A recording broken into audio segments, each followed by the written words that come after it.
physicians is asking for masks to be mandatory when children return to school this September.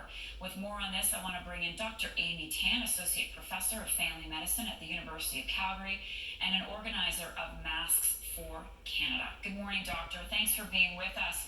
Why do you think it's so important for children to be wearing masks in the classroom?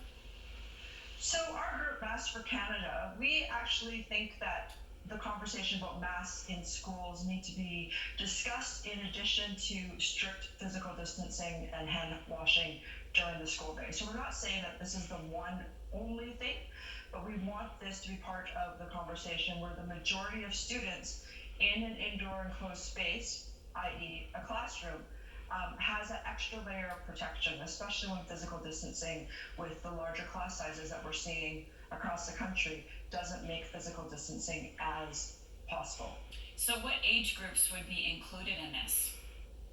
So, we think that high school definitely, those students are able to learn how to properly take on and off a mask properly, clean their hands before and after, and also with the hallways and the crowds, that would be prudent. And we also think that the older elementary students are able to learn as well. The younger students, the kindergartners, the first graders, perhaps more should be done for physical distancing, maybe some plastic barriers, maybe some face shields. So we know that it's not going to be something that everybody can do, but we know that also younger children can learn to wear a mask for at least part of the day.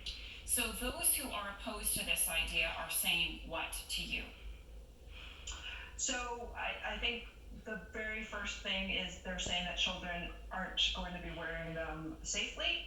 And so again, our response to that is that yes, this is a learned skill for all of us, adults and children. We get trained in medical school to learn how to wear masks and put them on properly. The same thing we need to do for the public, and that includes young children as well. Perhaps there needs to be a classroom-wide putting on and taking off of the mask at snack time, at lunchtime, that type of thing, to actually incorporate that type of behavior into the daily routines. So what sort of response are you looking for then in terms of your plan, Masks for Canada? What do you want to see happen, and when will you know you've been successful?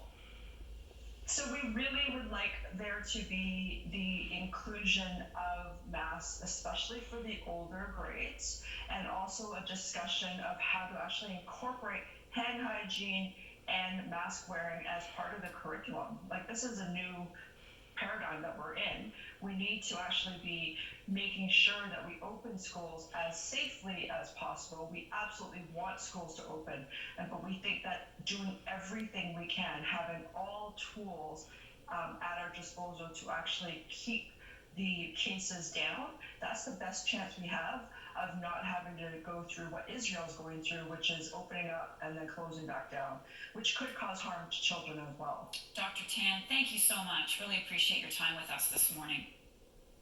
Now to